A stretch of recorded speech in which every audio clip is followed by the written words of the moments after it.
Welcome to the Voice of UK News Updates.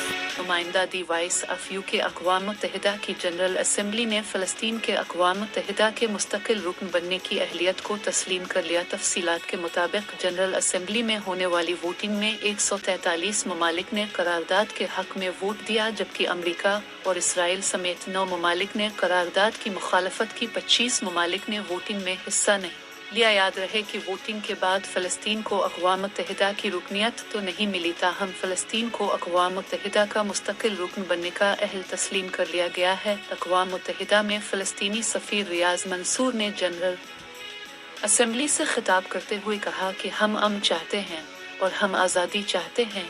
दूसरी जानिब Israeli वज़ीर ख़ारजा ने अक़वाम मुत्तहिदा के फ़ैसले पर रद्द अमल देते हुए इसे हमास के लिए इनाम करार दिया है। इसराइली वज़ीर ख़ारजा ने कहा कि अक़वाम मुत्तहिदा की जनरल असम्बली में आज लिया जाने वाला फ़ैसला अक़वाम मुत्तहिदा के तासुब को उजागर करता है। अक़वाम मुत्तहिदा की जनरल असम्बली के आज होने वाले इजलास में फ़लस्तीन के अक़वाम मुत्तहिदा के मुस्तकिल रुकन बनने की अहलियत को तस्लीम करते हुए सलामती काउंसिल को सिफारिश की है कि वो फ़लस्तीन के अक़वाम मुत्तहिदा के मुस्तकिल रुकन बनने की करारदाद की हिमायत करे।